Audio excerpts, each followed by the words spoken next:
Hi everyone, this is Ellen Avery, the medical advisor for the Ketogenic Diet with Nutricia.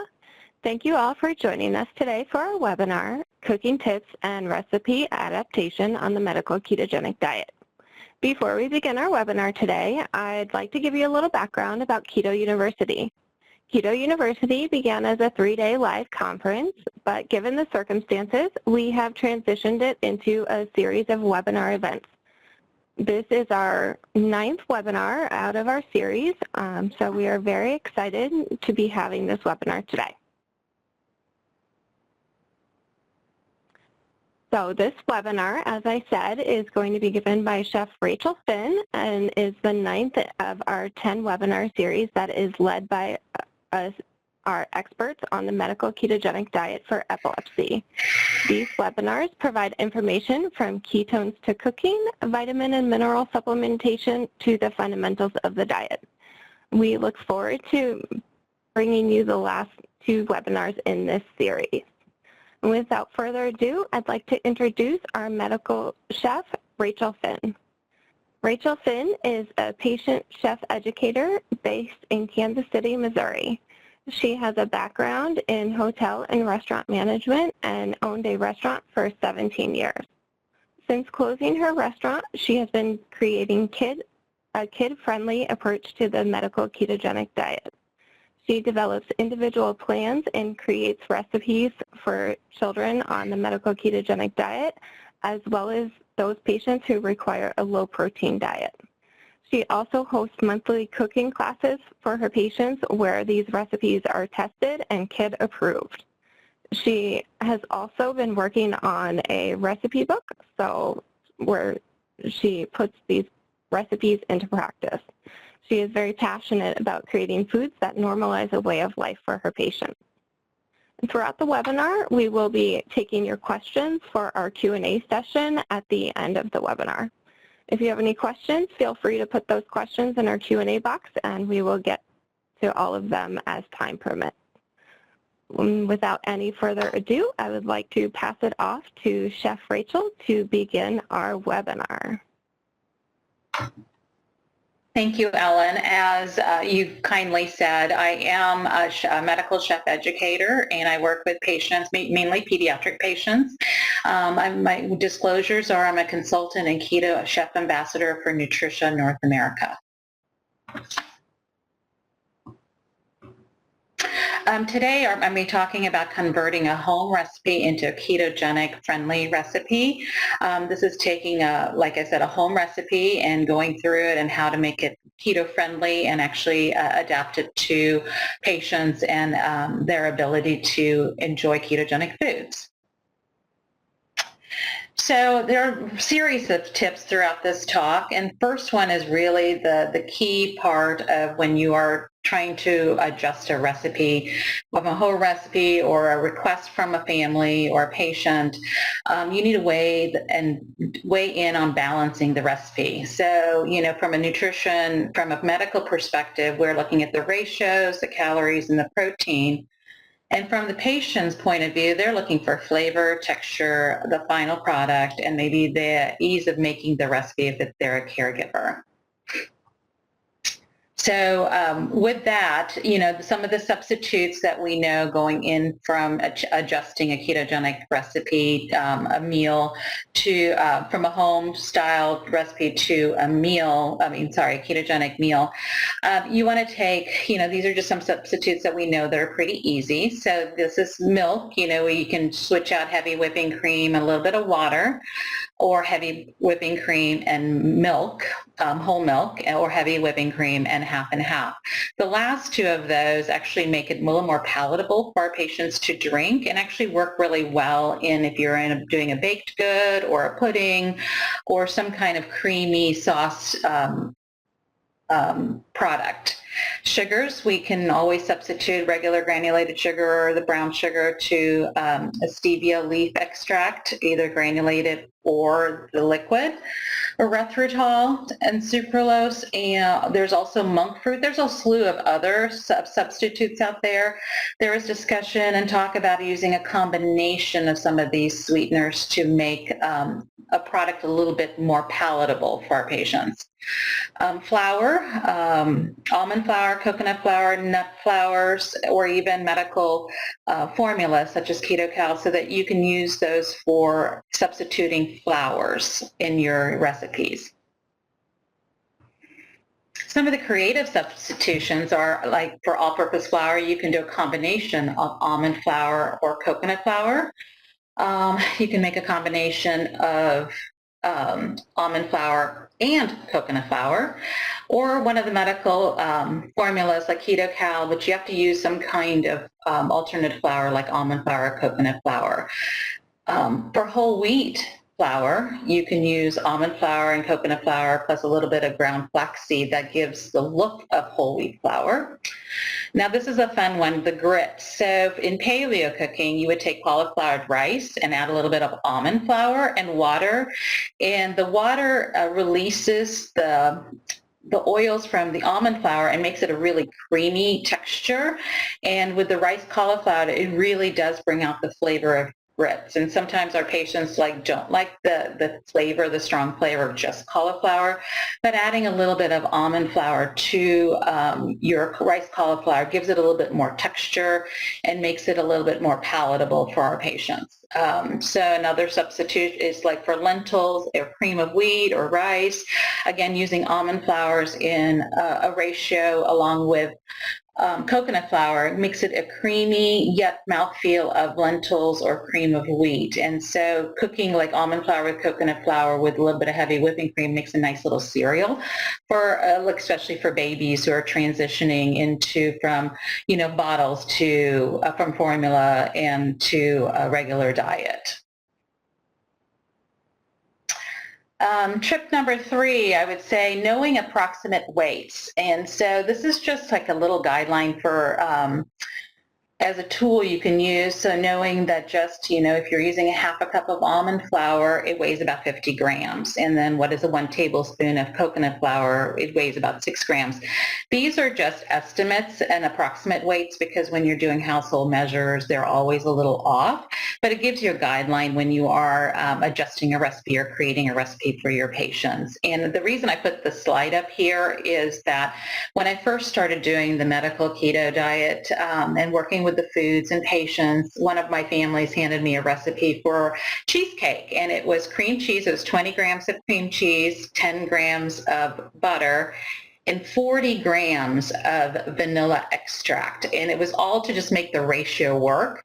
And I know that that would have been, and they were saying this was just an awful cheesecake. It was just so unpalatable.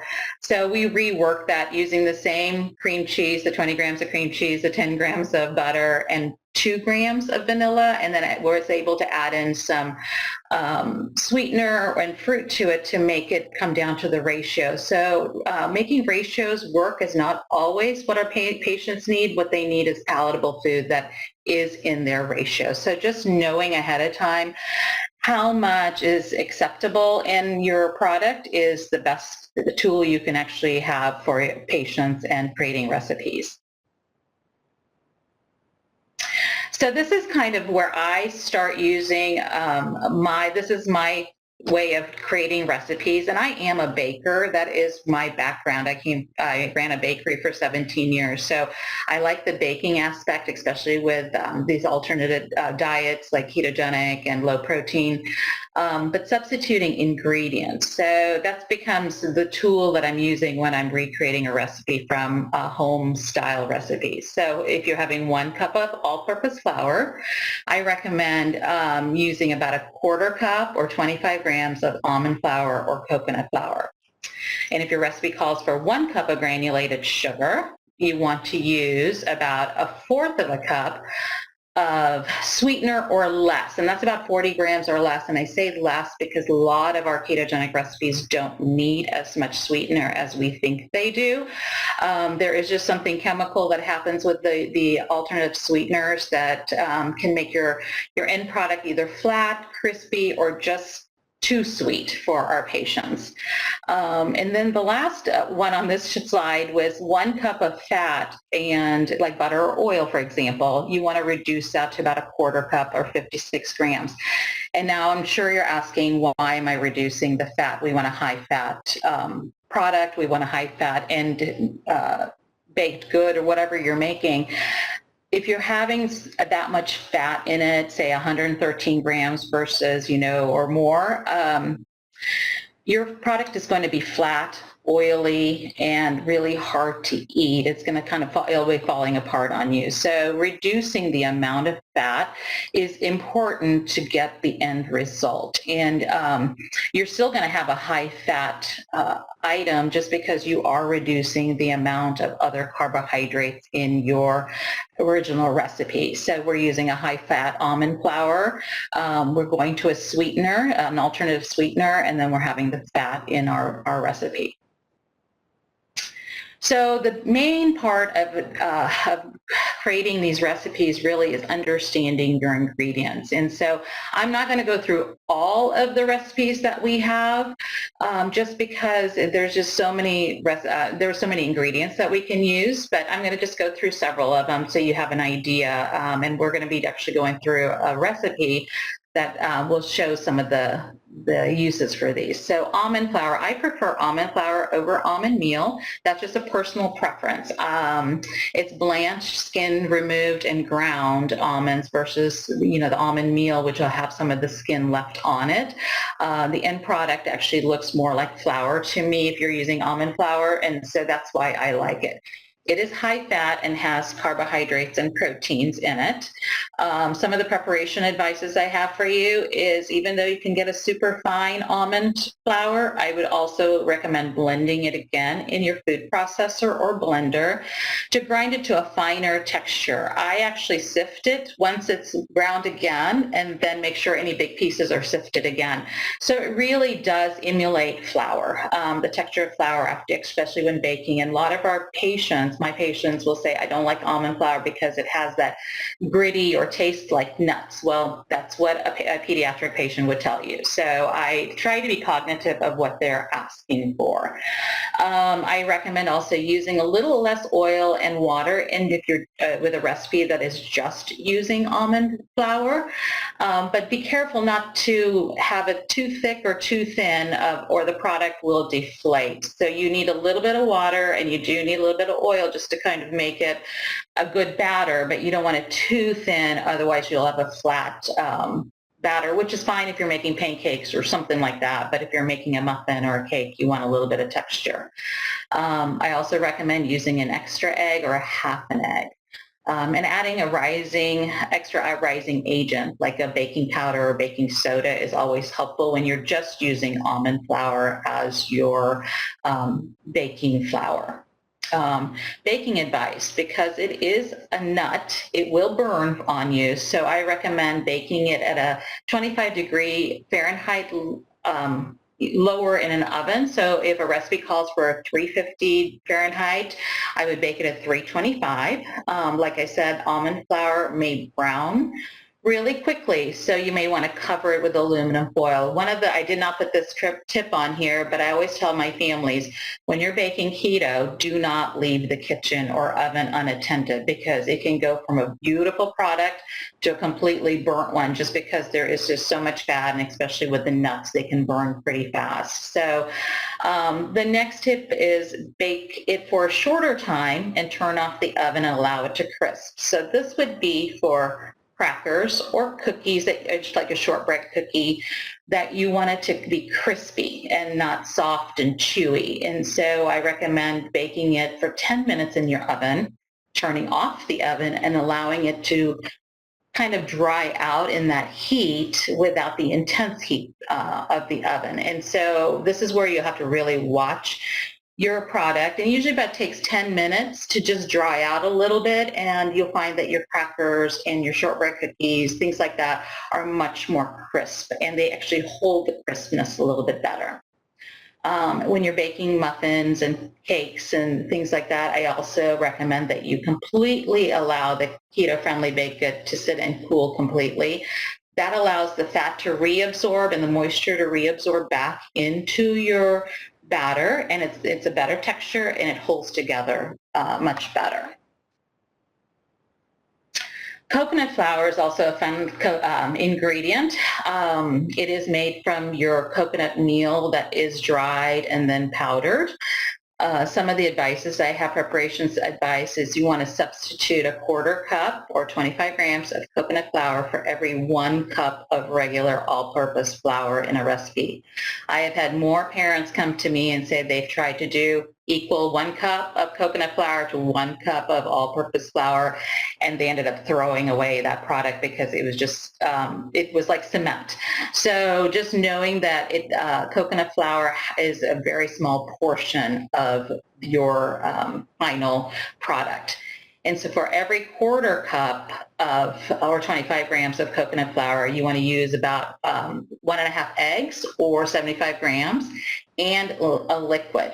And so the baking advice for this is coconut flour can be baked at the same temperature as other recipes. So if your regular recipe called for a 350-degree Fahrenheit oven, you would use the same thing for when you're baking an all coconut flour recipe. And one of the other tips is the batter will thicken after they've rested for about 10 minutes. So it's really imperative that you allow any recipe that has coconut flour to rehydrate and absorb the liquid back in. Otherwise, when it bakes, it'll have a gritty taste and the water will release. And so then you have that little, you have more chewy pieces than a nice batter. And coconut flour actually is coming more, I'm using it more, especially for schools that are nut-free. So I'm converting recipes that might have almond flour to having coconut flour. And so some of the other things is, we have some medical formulas out there, powdered formulas that we can use for an additional ingredient in our baked products or our savory products. And so I just wanted to give you a quick guideline of what to use them for. That's what I use them for, I'm sorry. KetoCal 3-to-1 is unflavored. You want to use it in savory dishes. We know it's high fat, low carb, and high in protein. It does need the additional of an alternative flour, such as coconut flour, almond flour, and you will need to have additional water to hydrate the powder. So just knowing that it's a powder, you will need to add a little additional water so that it has time to hydrate. KetoCal 4-to-1, it's vanilla flavored in North America. Again, I use it for sweet treats and dishes. It's high in fat, low in carb, and high in protein.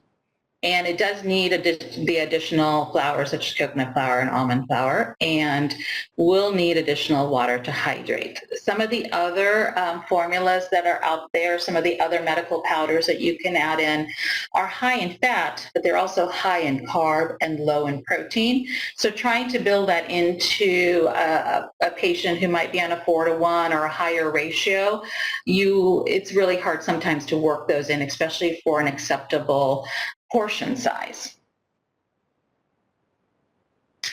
Now, understanding the ingredients as sweeteners, and I'm still working on trying to find, which sweetener works best with what dishes. Obviously, we know there's stevias out there. It's one of the most common sugar substitutes for the ketogenic diet. It's incredibly sweet with no glycemic impact. The liquid form is obviously preferred, but it's not for baking. Stevia does have a slightly bitter aftertaste, especially if if it sits in your mouth for a long time and you use quite a large quantity. Some of the granulated stevia that's out there is mixed with dextrose for just being a shelf-stable product, and so you want to make sure that you are calculating that into your recipes. Sucralose, it's really easy to find. It's very sweet, substitute sugar. Obviously, the liquid version is preferred as well, and some families don't like the taste, and so it's up to your family preferences what they want to use. Again, you're not going to use as much as you think you are, so you can, I always go for what's available in that patient's grocery store. So if sucralose is all they can find, then that's the recipe that I'll convert to use for them. So just making sure that your patients can find things to use will make it a little easier for them to actually own their diet and be part of this process. Erythritol is really new to me. It is really a good sugar substitute, has zero glycemic impact. It passes through our bodies undigested and excreted without absorbing the carbs. It does have a cooling feeling to the mouth right after when you bake it, like for the first day. That sweetness does, and the cooling feeling does dissipate over a couple of days. And I'm finding that I'm liking actually the mouth taste. It doesn't have that bitter aftertaste to me as stevia does. But I'm still working with those and trying to find the balance of how much to use and what it actually does to the baked products. I have not used monk fruit. I know some people have. It's hard to find in my area, so I don't use it as much. I try not to buy things online because a lot of our families do not have that opportunity to do that, so I try to buy whatever's in the store to use. And obviously this is a less common sweetener because you can't find it as much, but it's usually used in a combination with other sweeteners. They're found in many prepackaged keto foods, and again, they're hard to find. And there is some discussion out there about using a combination of sweeteners to give the desired sweetness to a product, such as like using erythritol for that cooling effect, and then stevia for the really sweetness. And the combination of those two really emulates the granulated sugar sweetness of a baked good. Okay, so now switching out ingredients. So, for example, you have a recipe that uses coconut flour, but you want to switch it out to having almond flour. So you want to replace every fourth of a cup of coconut flour with 1 cup or 100 grams of almond flour. This is just a guideline. You're going to have to see what your end product is. Is it a muffin? Is it a cookie? Is it a pancake? And so just kind of playing with this is just a guideline. It's not an absolute. When you're switching to almond flour, you want to make sure you decrease the amount of liquid, and you want to use an egg, 1.5 eggs for every fourth of a cup of almond flour in the recipe initially called for. So this one, we would increase it to 4 to 5 eggs in a recipe. That's a lot, so that's making a large batch. So just to give you a little guideline on that. If you're using a combination of almond flour and coconut flour, which I really, really recommend, but there's sometimes you cannot use a nut flour just because of a stool or an allergy, but it does really give a nice texture to your end product. I recommend using a 3-to-1 ratio. That's 3 parts of almond flour to 1 part of coconut flour. And you can keep the liquid the same because you have more almond flour than you do have coconut flour. So here is now that I've given you all of those guidelines and those tips, we're going to take a recipe that is a chocolate mayonnaise cake. That is, I actually did a vanilla mayonnaise cake last year at the Glute1 Foundation for their annual meeting, and it was a tremendous hit. The kids were surprised that there was actually mayonnaise in the cake, but mayonnaise is a great little ingredient, especially when baking, because it's made with oil, eggs, and also with a little bit of vinegar. So the oil makes the cake tender, the eggs retain the moisture of the cake, and then the vinegar actually brings out the chocolate flavor of a chocolate cake. So this is a recipe that is online. You can find it anywhere. There's a lot of families that make this for themselves. It's pretty popular, I do believe, in several restaurants serve this as cakes too. So you can see just the regular recipes, the ingredients of it's 2 cups all-purpose flour, has cocoa powder, baking soda, baking powder, eggs, sugar, vanilla extract, Hellmann's mayonnaise, and water. So how do I make this now into a keto-friendly recipe? So first thing I do is I convert all of the household ingredients to grams. So I'm taking the 2 cups of all-purpose flour and I'm converting it to just an exchange in grams. And so you can either go online and just do this, you can go to the US database and find some, just how do you convert it over to grams. So I just converted all of those weights, measurements into weights. And that way it gave me a guideline of what I need to be doing in the future. So once that is, I have all the grams, I actually entered it into my keto diet calculator. And you can see on the left, the original cake. This made a 2 9-inch layer cake, and it's a 0.36 to 1 ratio, and it has about 4,500 calories in it. And so once I knew I put that in there, I knew that I would start using my calculations, my tips that I gave you earlier. So for every 2 cups of flour, well, every 1 cup of flour, I was going to change that to 25 grams of almond flour. So since I know there's 2 cups of flour in this original recipe, I put in, I started off with 50 grams of almond flour. Then I also knew I was going to use the KetoCal powder for this recipe. So I went ahead and just calculated 50 grams, knowing it's a high fat product, the KetoCal powder, and it does have some protein and some carbs in it, but that's kind of, I got really close to where I wanted to be with that number. Cocoa powder is similar to flour, so when the original recipe asked for 2/3 cup of cocoa powder, which if you use that calculation for every cup, you're going to do 25 grams, so it ended up at 2/3 cup equals 15 grams of unsweetened cocoa powder. Then I went ahead and just decreased the baking soda and the baking powder, knowing I wouldn't need very much of that to give this product the lift it needed and the rising agents it needed. So eggs became a little tricky for me because as I'm reducing the quantity of the dry ingredients, I also wanted to decrease the eggs, but knowing that for every, half cup of, for every 25 grams of almond flour, I needed at least 1 egg, but I also knew that my mayonnaise had eggs in it. So my first trial, I just went ahead and just put 50 grams, about 1 egg in the recipe.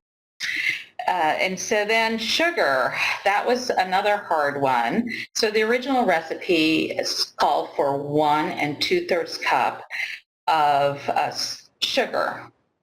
And so I went ahead and just did, knowing that 1 cup was 40 grams, approximately 40 grams of sugar, a substitute. And so then if I was doing 1 2/3 cup, I wanted to use about 66 grams. I did put that as my original count, but I knew that I was going to probably reduce that because 66 grams of any kind of sweetener is a lot in the final product. So I held that aside while I was mixing all my ingredients together. I went ahead and changed the vanilla just to 1 gram just to give it a little bit of flavor. And then the Hellmann's mayonnaise, again, I wanted to just know that I was 1 cup of Hellmann's mayonnaise in the original recipe, and I wanted to reduce that down to, the 1/4 cup, which is about 56 grams of mayonnaise. But the mayonnaise also has eggs, so I used the calculation of like an additional half an egg, and so I went up to just saying, okay, I need to have another additional egg of 25 grams. And it came up to about 81 grams total, but I like whole numbers, so I just rounded it down to 80 grams of the mayonnaise. And water. Oh, I knew I needed some water too, just because I have some KetoCal powder in there and cocoa powder. So when I started mixing all of the ingredients together, I did trial at first, this first recipe with the 66 grams of the erythritol, and it was so sweet and actually had some kind of chemical change that it did not have any kind of rise. It was really flat and almost rubbery. So I knew that I would have to decrease the erythritol in it. So going back to the water, I just started with 30 mils, adding it in 30 mils at a time till I got the desired consistency, and all I needed was 60 mils of water. And this recipe is really one of those you can just put in a bowl and weigh out all your ingredients and then mix them all together. They don't have to have the wet ingredients first and then the dry ingredients. Luckily with keto products and high-fat products, we don't have to worry about developing some gluten and things like that in this cake. So that was the recipe I came up with.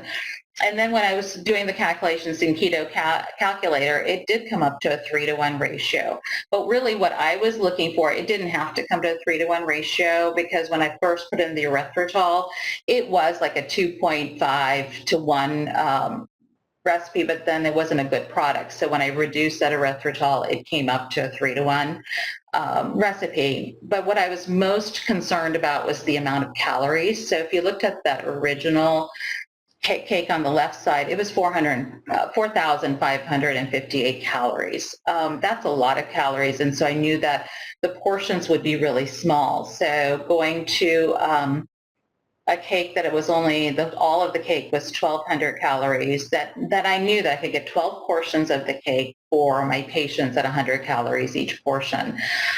So as I was mixing this, the original cake was 2 9-inch cake pans.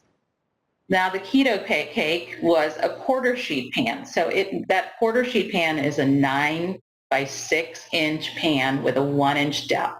That is all the batter would fill the pan.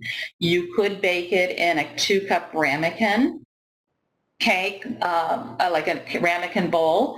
That would give you a round cake, but it wouldn't fit into a 6-inch pan or anything larger than that. So you could bake them all off also in little muffin tins, have individual cakes, or you can do them in the silicone muffin pans. And I do recommend that you do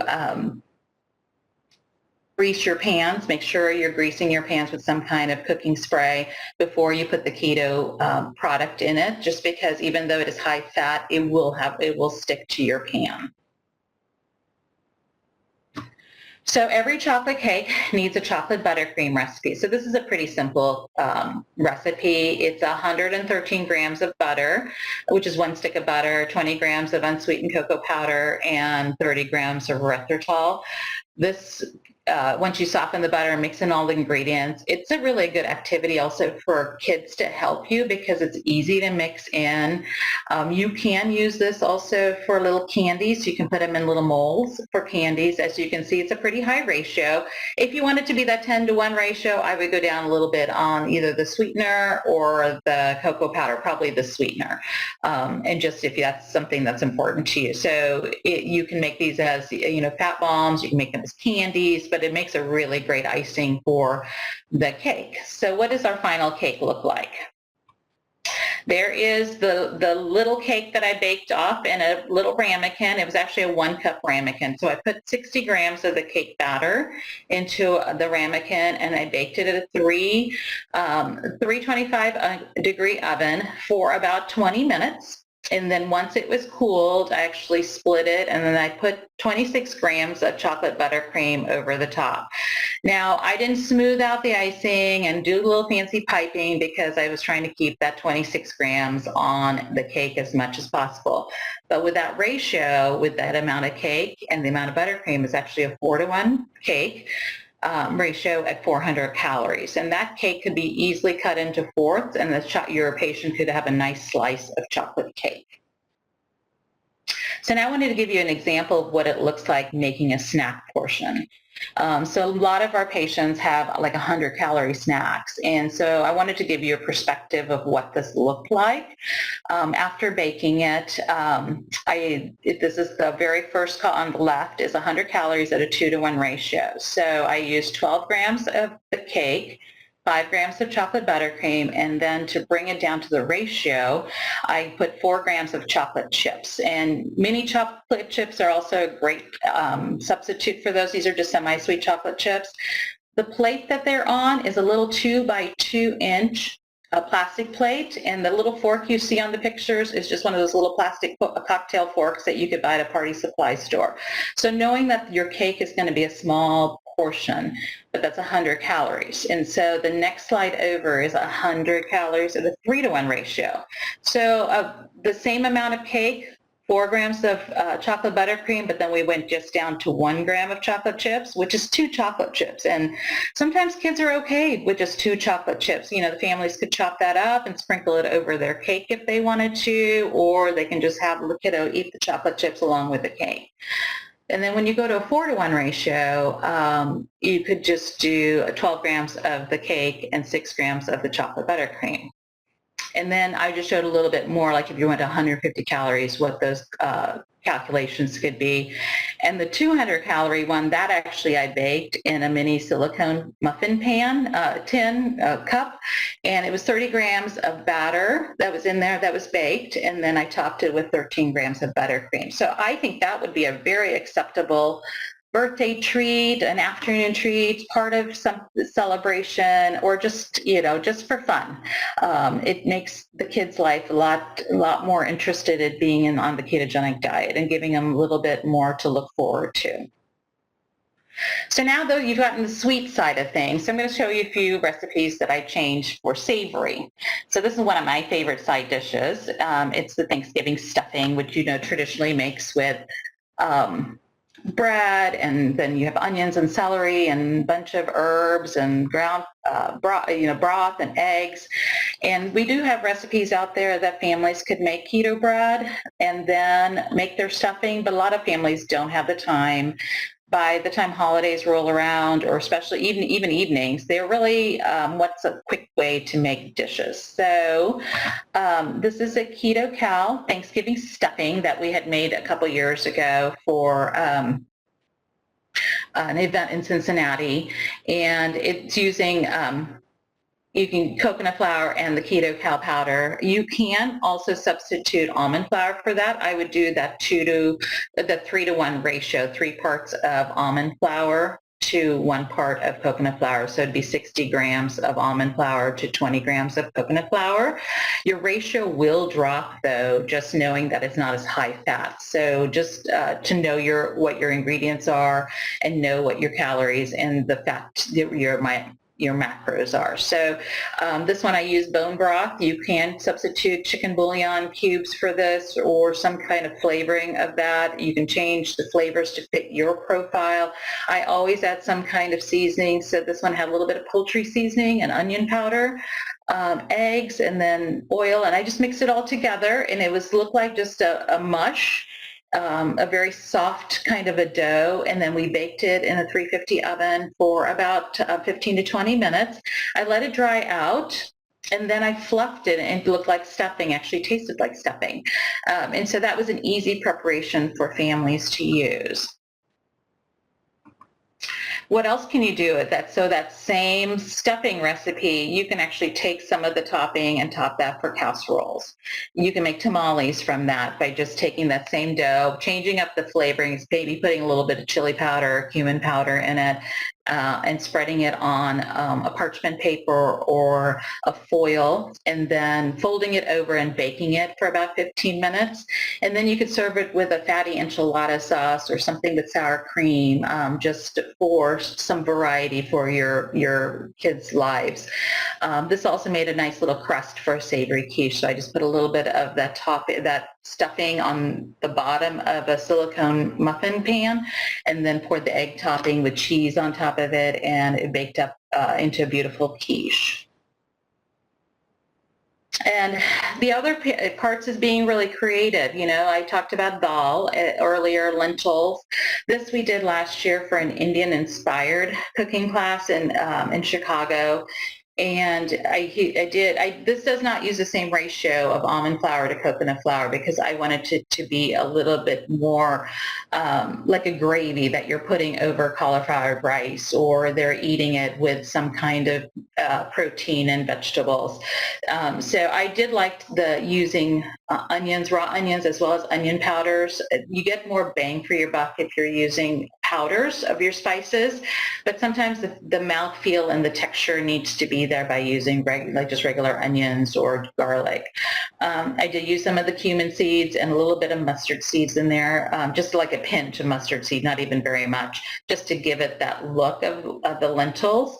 And I like using tomato paste also when I'm making recipes like this, because again, I can use much less and it's lower in carbs. I mean, it's not lower in carbs, but using the less quantity allows for more other carbs to be in your dish, but it gives you that nice flavor of it.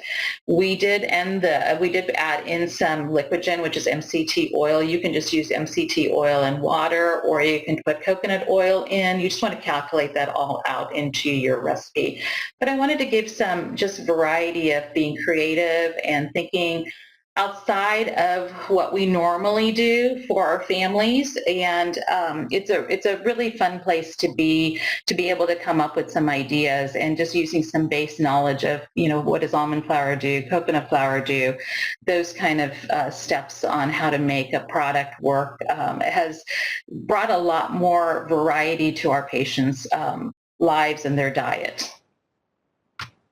So in conclusion, not all recipes need to be a 3-to-1 or 4-to-1 when you're making a batch recipe like I did for the cake. That just happened to come out at a 3-to-1, but it would have been fine at a 2-to-1 or 2.75-to-1 because you could bring up the ratio up to by using fat, or you can lower the ratio by using a carbohydrate or protein. At the end of the day, families really want an easy recipe. They can weigh something out, mix it in a bowl, bake it.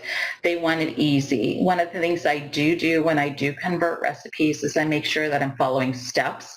So how the ingredients are put into the recipe is how I'll do the directions. So sometimes the directions are a little off, so I want to make sure that the families are finding it easy to do.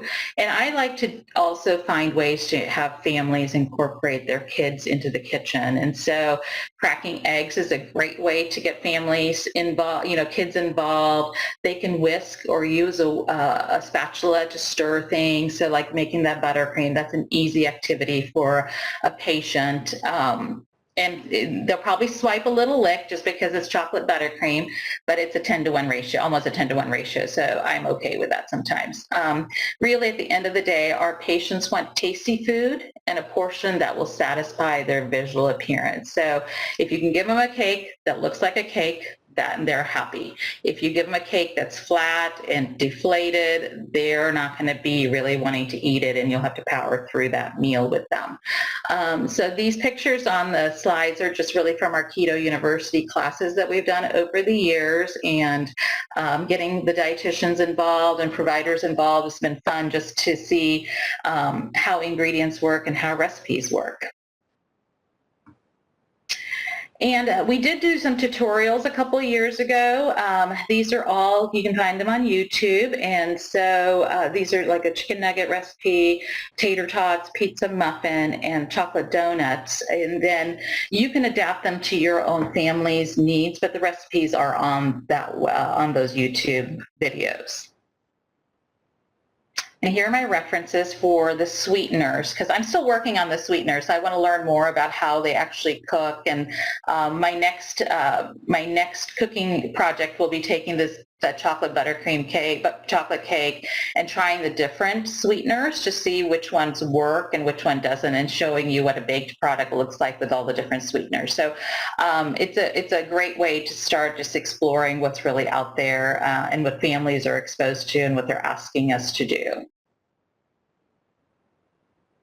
And why do I do it? Why do we do it? It's those kids and those smiles. There's nothing better than seeing a kid enjoying ketogenic foods and wanting more, wanting to be part of it. Okay, now it's time for question and answers. All right. Thanks, Rachel. I really appreciate you taking the time to talk to us about what you do and why you do it. I think there were some great tips in there, and hopefully everybody was able to take home some fantastic information. There were some questions that did come through while you were speaking, so let's get started with them.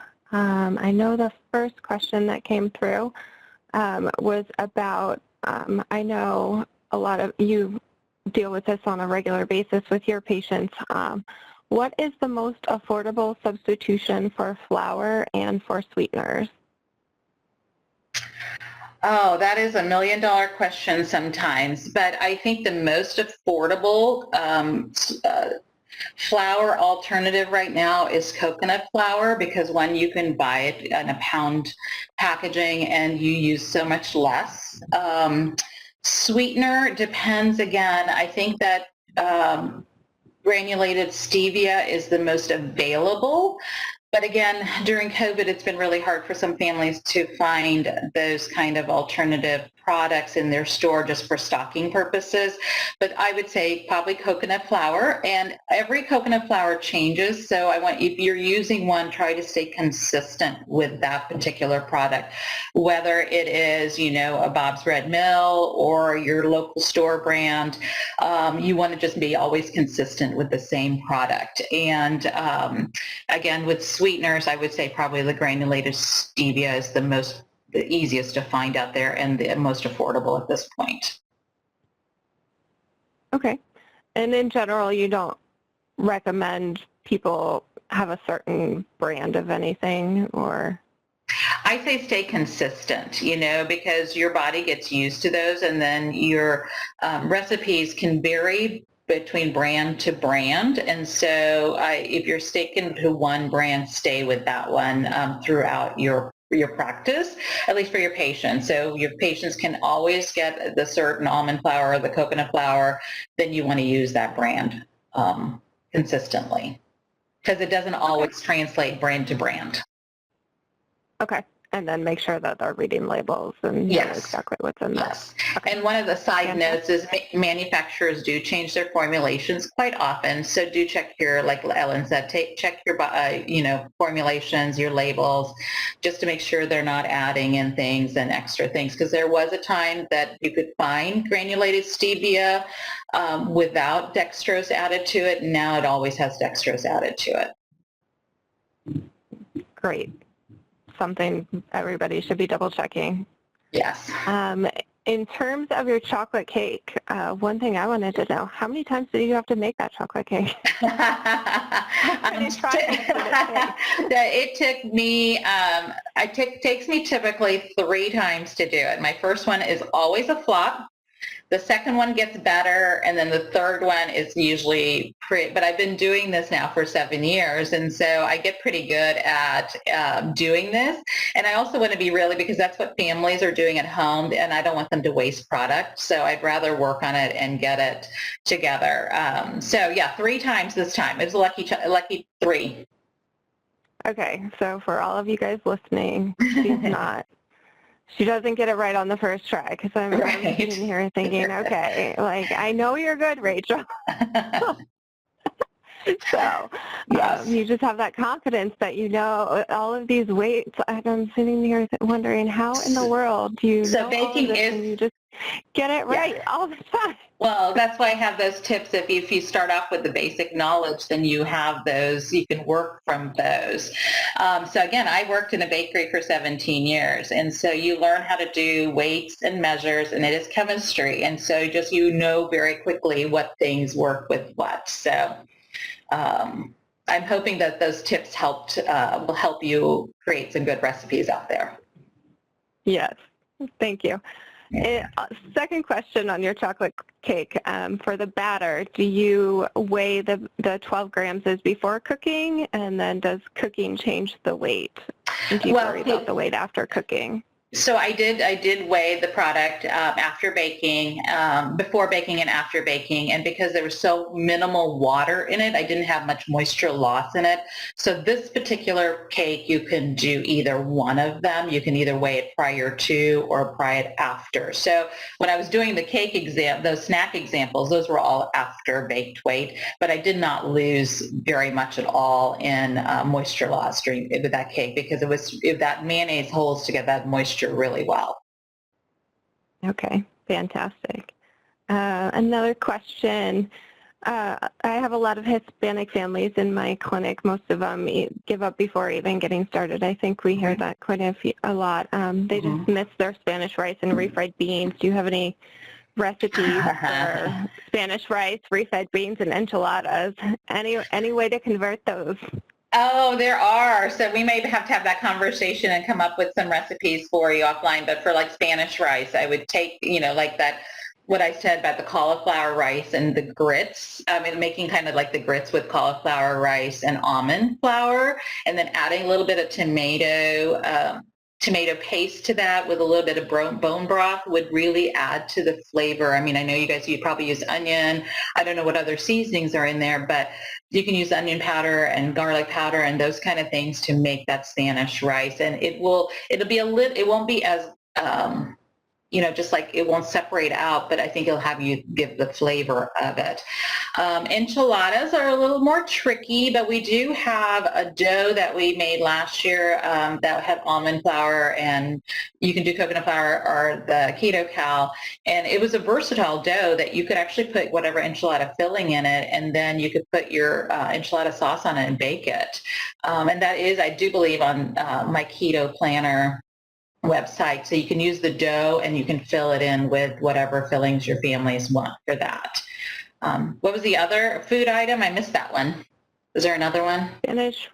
Spanish rice, enchiladas, and refried beans. Oh, yeah, refried beans. That might be a really, really tough one too. But maybe I can think on that one. That's a really hard one because all of the other substitutes are really, cauliflower really doesn't give it that flavor and the look. So we might have to think on that one and develop one for you. Okay. And then do you have any thoughts about hazelnut flour?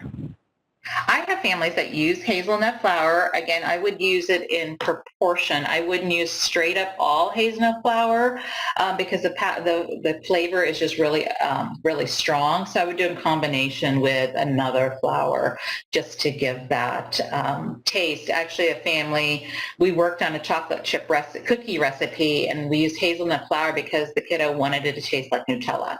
And that came through really well. So hazelnut flour is great. I just wouldn't use it as a standalone flour. And walnut flour, would that be the same? Same thing. Yep. Same thing. Yeah. They work better in combination. So, yes. Okay. And then do you have a recipe for caramel or caramel, depending on where you're from? I think there is a good one that is out there. I have not made, actually I've made that one, so I haven't created one myself, but I do believe it's either on Keto Cooks or my Keto Calculator, my diet calculator recipes.